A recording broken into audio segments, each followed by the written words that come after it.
Hello everyone, and thank you for joining us for this session on delivering a fair transition to a resilient net zero future.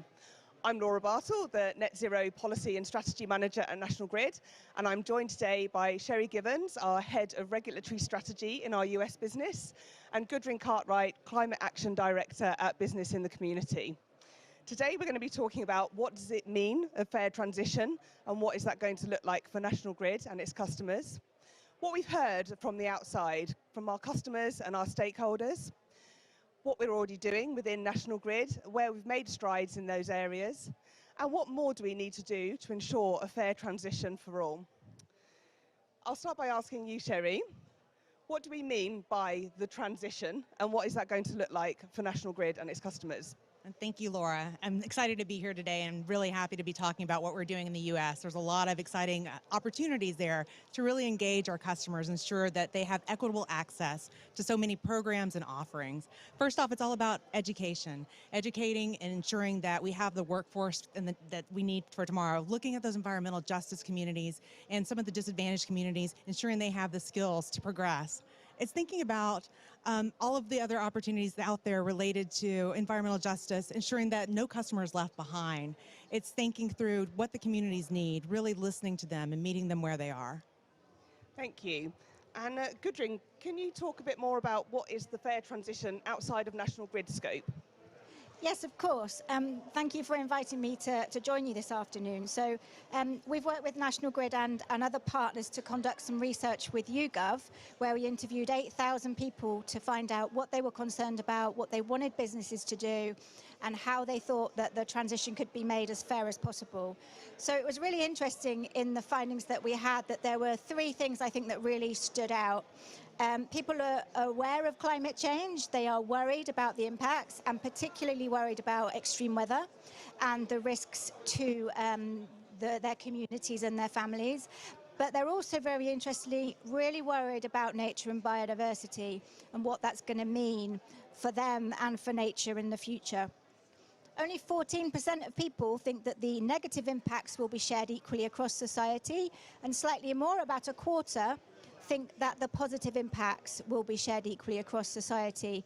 So there's a real kind of nervousness and a worry about how things will play out. And then in terms of thinking about jobs and skills, only 12% of people felt that their job would be affected or that they would need new skills. And for those that did, about 57% of them didn't think that their employer was preparing them effectively for it. Thanks, Gudrun. And Sherry, can you talk about what a fair transition means within National Grid? Absolutely, I'd be happy to. So for National Grid, we serve 20 million electric and gas companies across Massachusetts, New York, and Rhode Island, ensuring that fair transition, that every customer has equitable access to technology, programs, service offerings, that they all benefit and no customer gets left behind. It's also looking at our communities, ensuring they have access to education and skills development, and even looking at our own workforce, ensuring that they too have STEM, educational access and skills development as well. 1/3 of our residential customers in the US are low income, and at this point in time, we have to ensure as a responsible business that no customer gets left behind. Thank you. That's really interesting. As Gudrun and Sherry have both said, in order to ensure a fair transition for all, we need to listen to our communities, engage with them, and make sure that their voice is heard. As Gudrun's already just mentioned, then BITC have recently undertaken some stakeholder research on climate action and the just transition in the UK. Gudrun, could you share some of the things that have come out of that stakeholder research, please, and around how businesses can impact that as well? Yes, of course. So I think what we know from the research is that 3/4 of people want business to act on the climate crisis, but the same number of people don't know what businesses are doing at the moment. And then those that do know, there's a lot of skepticism that businesses will follow through on the actions that they've said they'll take. And I think as we mentioned that people are worried about resilience, they're worried about their futures. What does it mean in terms of how businesses are supporting communities? People don't think businesses are doing enough to help communities prosper, to make sure that their own organisations are resilient to the impacts of climate change, and that number one issue, to tackle biodiversity loss and protect nature. Thank you. That's really interesting to hear. I certainly don't think that we've got it all covered at National Grid. We have started to make some inroads into some of those areas that Gudrun's just talked about. And Sherry, can you share some of the examples with us as to where we've made strides already? Oh, I'd be delighted to. So next slide, please. It's really about looking at our customers and communities. And one of the areas that we focused on was Project C, which actually advanced on September 17th with a day of service and was related to really looking at our communities, investing in those communities, ensuring that there was social justice, equitable access, and community investments across New York. Also during that day, we had over 1,000 employees contribute nearly 5,000 hours of service to the communities that they live in. But why should I share the story? We have some videos to show here from some of my colleagues in New York, some of our stakeholders as well, that really highlight the work we've done in New York with Project C.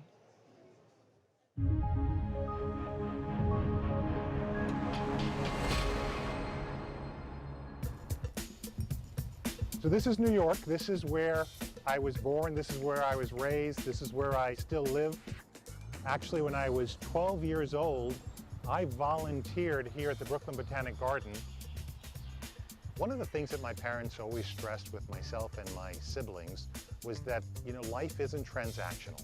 You form relationships, you get connected to a family unit, you get connected to a community. Whatever it is, you've got to give back to it. And hopefully, you leave it all better than the way you found it. The Brooklyn Union Gas Company had a program called the Cinderella Project, and the company would donate grants to developments, to houses that were improving a neighborhood. And to this day, you speak to people and they have such a warm feeling about it. You see their emotional connection. You see people smile when they say it. Those are some of the things we're going to be bringing back. Those are some of the things that made us.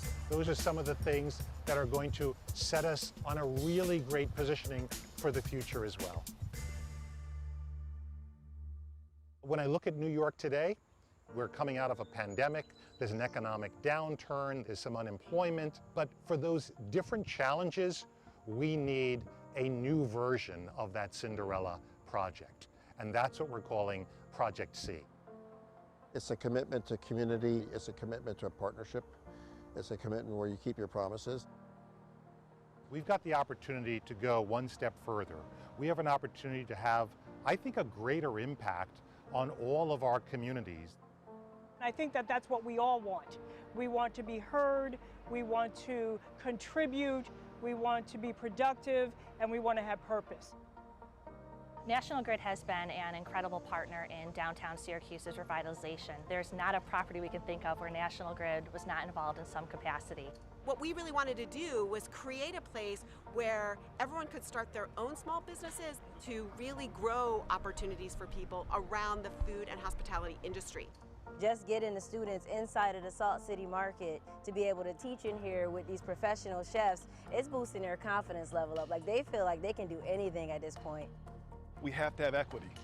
So the importance of partnering together to provide that access to workforce development opportunities and then gain employment with National Grid or some of National Grid's partners. I'm proud of that. We have worked with National Grid to provide this trades camp, which helps kids understand some of the job opportunities in the utility industry. The work that National Grid is focused on in terms of supporting and advocating for environmental justice and actually achieving it is critically important for the overall equity opportunity in New York. When we get a chance to see a glimpse of hope and excitement and motivation from our kids and from our families, that is the gas that encourages us to continue to do what we do every day. We see change happening. We see buildings being built. We see opportunities for our youth. We're seeing our crime rate go down. So it's kind of like a collective effort. I appreciate everything National Grid has done, and hopefully we can do more. Project C is all about collaborating. It's about collaborating with our customers, our community partners, our energy developers, all in an effort to make sure that we usher in a fair and an equitable energy transition across New York State.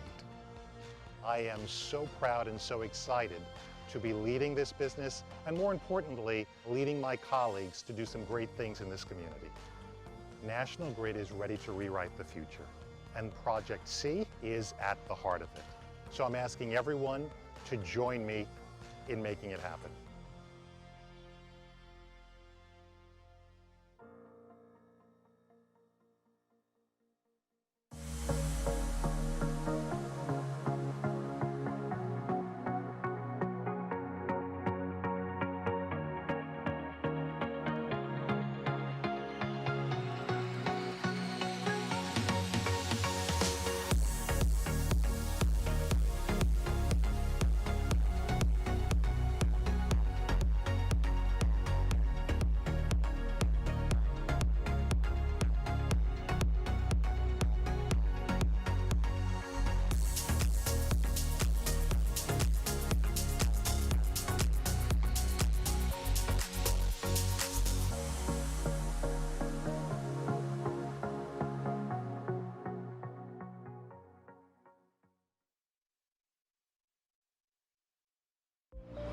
I think one of the most beautiful things about New York is that it's such a mosaic.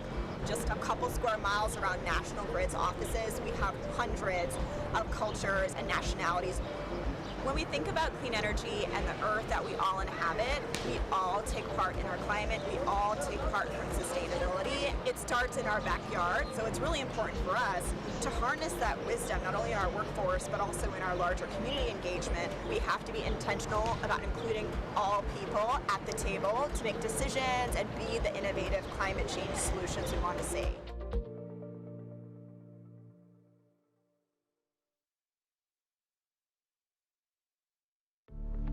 Environmental justice is critical for equity overall. We're focused on making sure that low-income New Yorkers of color have access to opportunity to reach their full potential. National Grid has partnered with us through volunteer activities across our program areas, supporting educational opportunities, workforce development, criminal justice reform, and working with small businesses, as well as really helping communities meet their basic needs, like emergency food and eviction prevention. So it's all of those things where we really try to wrap around and provide services, supports, and a springboard for economic mobility. We have a lot of energy and a lot of resource, a lot of intellect, a lot of skill, and a lot of will. And we have what we need to make this really the best city on the planet.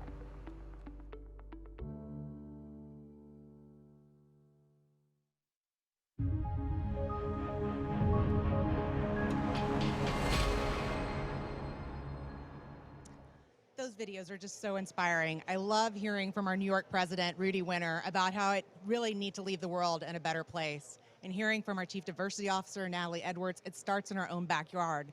And even from Sheena, our partner at United Way, it's really about those environmental justice communities and ensuring that no customer is left behind. And how about all those service hours, all those employees, all of my New York colleagues getting together on that day of service?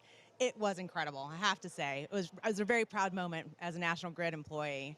One other thing I want to talk about, if we can go to the next slide, please, is our National Grid Foundation. And this is truly one of the best projects that we have at National Grid.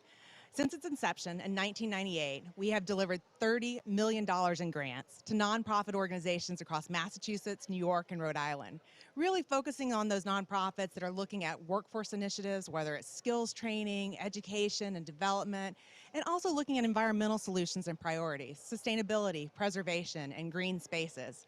National Grid Foundation has done a lot of great work over the years, and there's more to come. During the past 2 years with the pandemic that we've been in, they've actually also contributed to heating access needs and bills needs for our customers and communities. It's been an incredible project, but I want to turn it back to Laura to start talking about some of the great work in the UK that we're doing as well. Thanks, Sherry. Yes, I want to talk about two of the programs we've got running in the UK. The first of those I want to highlight is our Grid for Good program. This is a new initiative that is in the energy industry led by National Grid, which is designed to have a positive impact on disadvantaged young people. Grid for Good is a structured program that delivers insight sessions to those young people, helping them to understand what the energy industry does and what it can do for them. It also runs team building and upskilling sessions, getting the young people to understand what challenges we face day to day and what skills that they might need to develop in order to come and work in the industry. And finally, it has a mentoring program which helps deliver one-to-one relationships and develop those people. All of this is delivered by working with our charity partnerships, and it helps us really reach a diverse range of young people. So far, we've already helped over 1,000 young people, and we have over 600 National Grid employees signed up as volunteers. But we really want to do more. So we've got some targets for 2030, and that is to deliver 125,000 volunteering hours and to help over 22,500 young people through that program. I've got a couple of case studies of people that have already been helped from that program to share with you. The first of those is Tanya. Tanya joined the program through one of our charity partners, Generating Genius, and she progressed through the first 4 stages of our program. Everyone that met Tanya was so impressed with her enthusiasm that she was offered a 2-week placement in our new infrastructure team. And again, she did such a great job in that placement that she's been asked to come back to do a whole year placement, which will start this month. Tanya is then going to go back and finish her degree in software engineering, and we really hope that she comes back to join us permanently in summer 23. The second of those case studies is Lewis. Lewis joined us through one of the first cohorts from Catch 22, one of our charity partners in the UK. Sorry, put me off. Grid for Good is not only set up to give people those mentoring experiences and to develop them, but it is also there for a slot and match. So people who've already got existing expertise and skills can be slotted and matched into a placement that we've either got within National Grid or one of our other energy industry partners. And Lewis was such a great person to do that. He was passionate and showed such commitment to the program that he was offered a place as a trainee project supervisor within National Grid. Again, he's just really developed in there really well. He has thrived in that job. He is now part of the Grid for Good alumni, talking to the next cohorts coming through about what Grid for Good can offer other young people. I really hope to see more examples of this coming through, as I know that I would have really benefited from something like this early on in my career. So we heard Gudrun talk earlier about the concerns that the public have got around the loss of biodiversity and nature.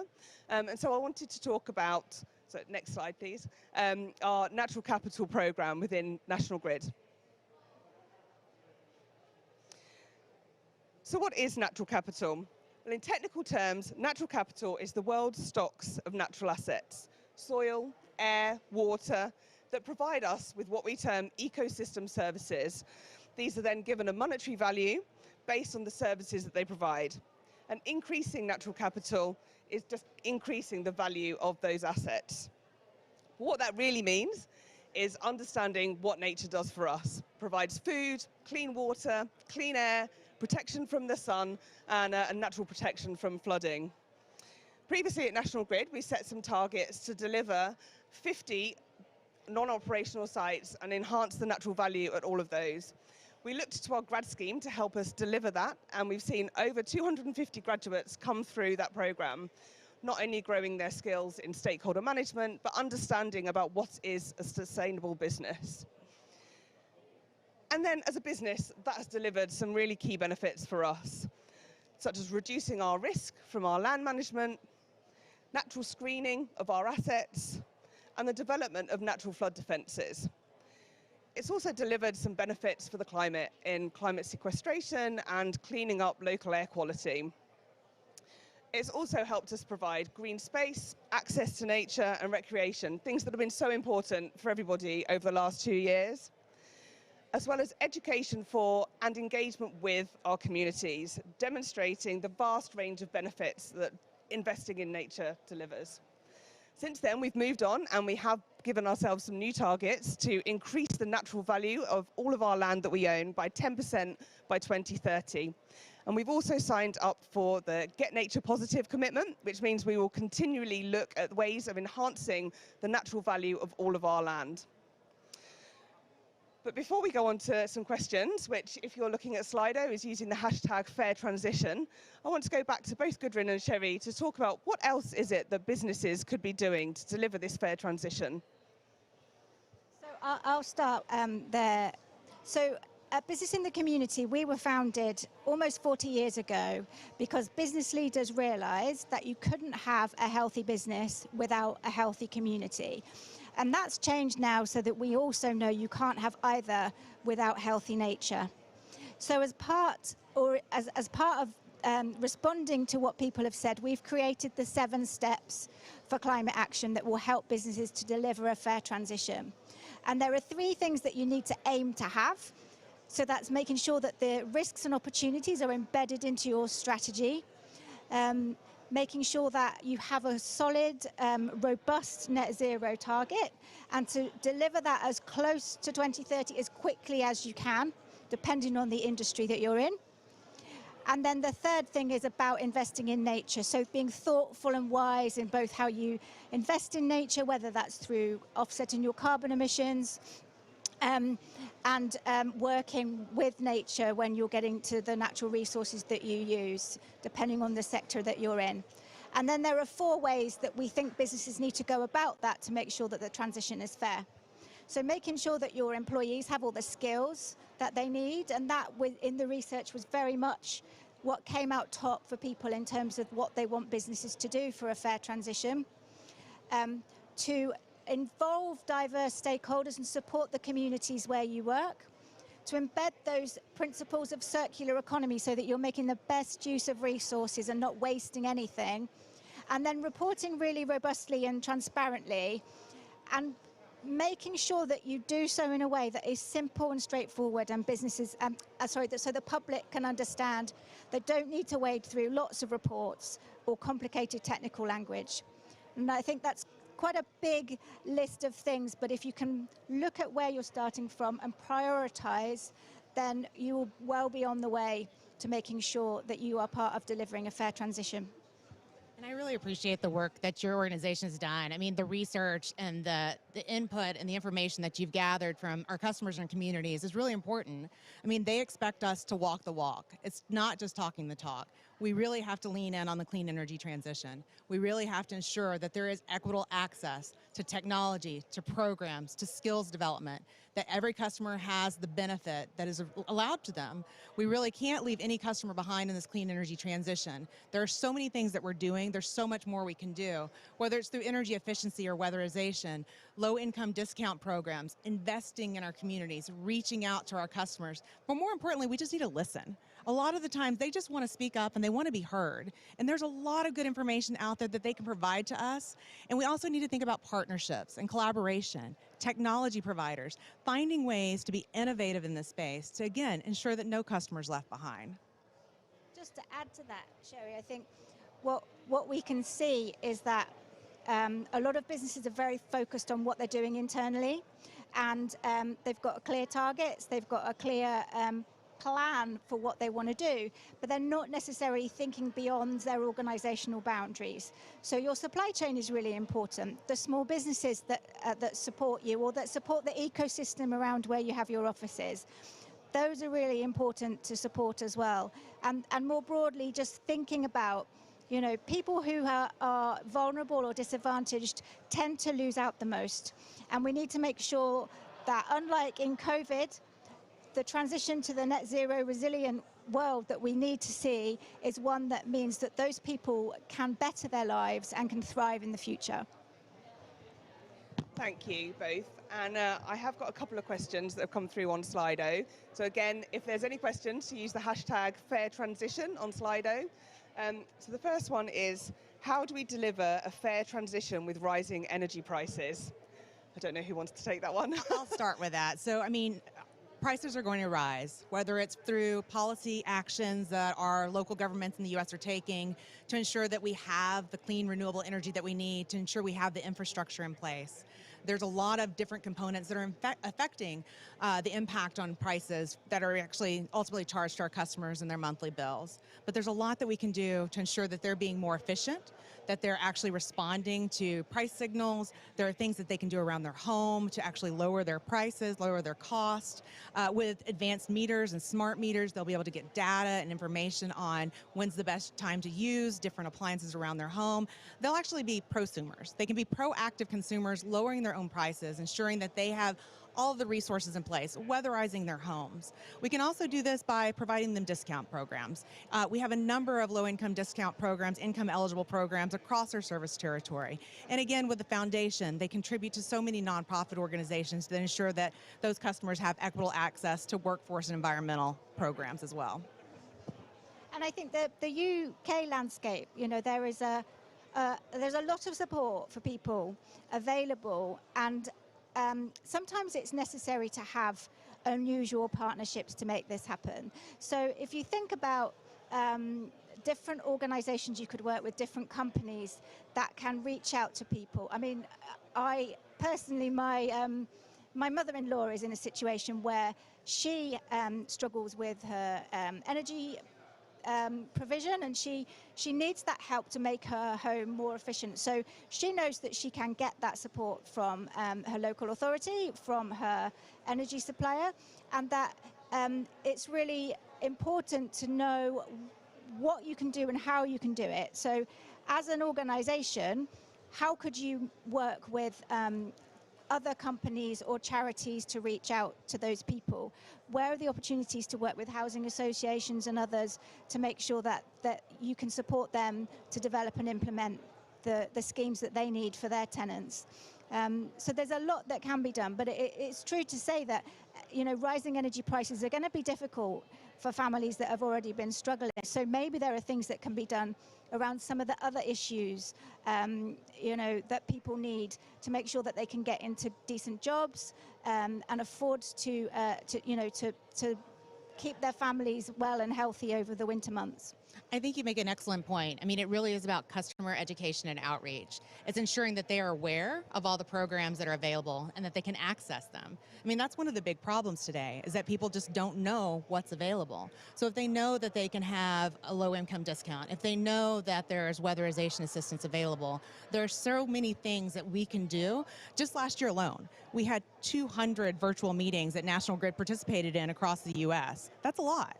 But we can do more. I mean, when we come out of this, we will be able to do in-person town hall meetings. Again, meeting the people where they are, ensuring that they understand all the different services, the offerings, and the programs that are available to really help them reduce their bills and ensure that their home is efficient and resilient and they can continue forward. And, people are struggling. They're trying to make decisions on whether they can pay their energy bills or pay for their food costs. And we've got to think about all of this. It's got to be the full picture as we're going forward. And it really is about partnerships. Like you said, food banks. It could be any number of partnerships, and we just have to be innovative in finding those solutions.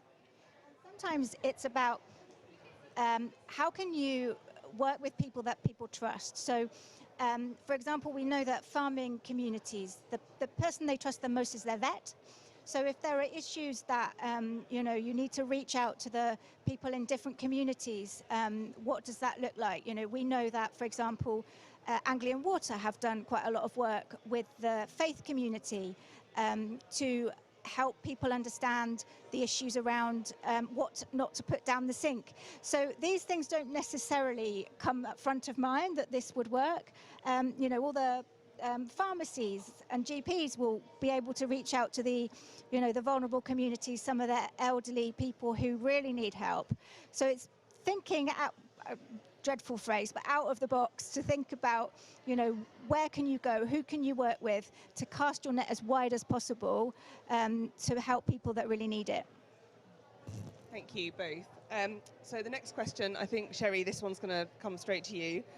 How does fair transition tie back to National Grid's net zero ambition in the US? Well, thank you for the question. We actually came out with a responsible business charter in October of 2020, and part of that was ensuring that everyone has access to a clean, fair, affordable, and equitable clean energy transition. In the U.S., we came out with our own net zero ambition. There are 10 pillars that we're looking at over the next 10, 20, 30 years to ensure that we will meet net zero, and we will. And part of that at the front and center is equity and equitable access to those programs and offerings. We really want to make sure that our customers are along with us. They are along on the journey with us. They understand what we're trying to do for them, for our communities, for our region, to really mitigate the impacts of climate change. So equity is laced through everything that we do, every project that we're thinking about, every kind of outreach that we're doing externally. It's always equity is front and top center. Thank you. So I think we touched on some of this one, but how do we ensure that the sustainable living and the transition is not just for the privileged? I mean, I think it's a really, really good question. And, you know, there's been a lot of comment and discussion about how, you know, essentially the majority of people who think and act on this are, you know, privileged. And I acknowledge that, you know, all of us here today come from a place of privilege. And I think what we know is from our research that there wasn't a huge difference between people from different socioeconomic groups in terms of how they care about the environment and the things that they're doing.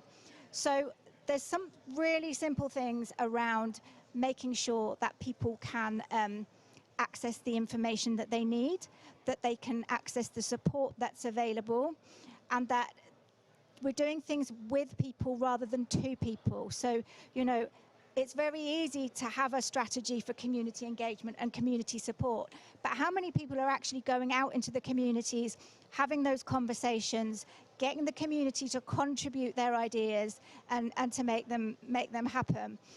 We did some work up in Cumbria a few years ago where we went to some of the communities that had been flooded out really badly.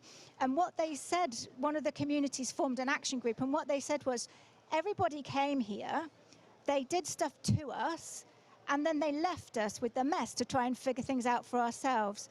And I think it's those kind of things to try and almost make sure that you are putting yourself in somebody else's shoes and thinking, what would I feel like if this was me? And how can I bring that human touch back so that we are treating people like people rather than numbers in a database that we need to deal with?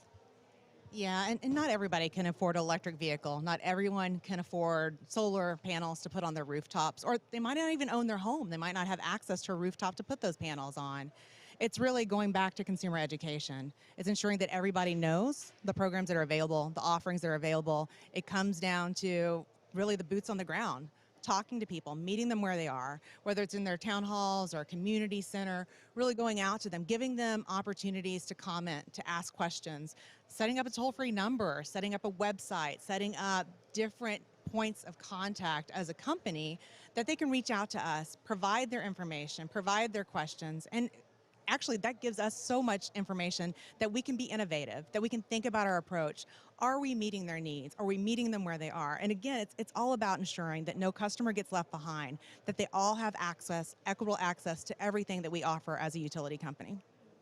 And beyond that, if you think about how can you work more broadly within society, beyond the energy specifics, to think, well, how can our employees go out there and support the groups that are helping people? How can we help people to learn how to grow food? You know, can we support community gardens? Can we help people cook? What are the simple, low-cost, slightly lower tech options? You know, somebody showed me once how to make an oven out of a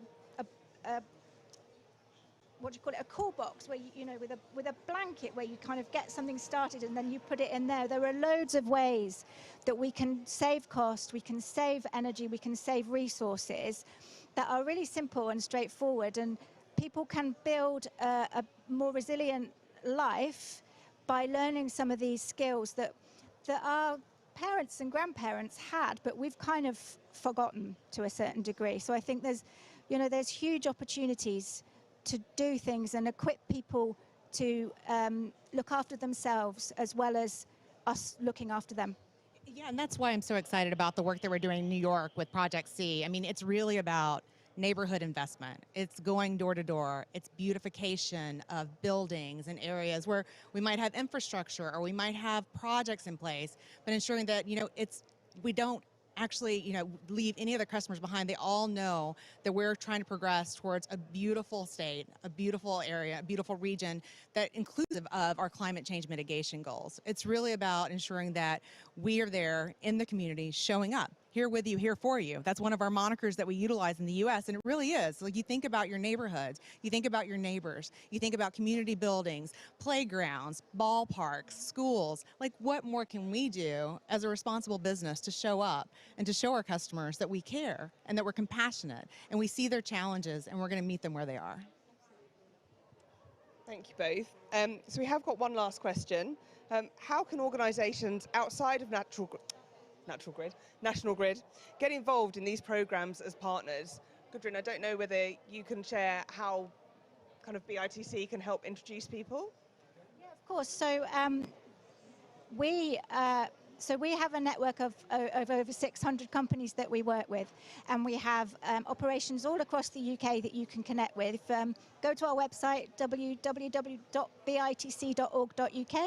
and we can get you involved. So, whether it's finding out what you can do in your own business, whether it's connecting through our network of community partners to see how you can get involved and what you can do, or whether it's sharing your stories of things that you've done that are innovative and exciting to inspire other businesses and make the art of the possible bigger than it was before. I think that's what we really want to see. We've collated 26 stories for COP26 of businesses taking action on the climate crisis.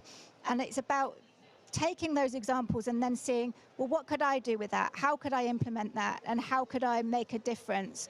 There's so many ways. And I think even beyond BITC, think about, the local authorities that you are, where you work. Can you work with those councils? Can you find community groups in your local area that can really connect you to the communities and enable you to do stuff? So yeah, there's loads of things that you can do, and loads of people need help. So yeah, get out there and get started. Sherry, do you want to share any way in the US? Yeah, so in the US, as I mentioned, our National Grid Foundation has offered many millions of dollars in grants to nonprofit organizations across our service territory. So if you want more information, you can go to the National Grid Foundation website. You can also look at the numerous partners that we've worked with over the years. We have that available on our website as well. And you can reach out to me. If you have an innovative idea and you really want to talk through a potential partnership, I'd be delighted to hear more. Thank you, and I think that's all we've got all the questions we've had. So I really enjoyed the session today, talking about delivering a fair transition to a resilient net zero future. And thank you everyone for joining us.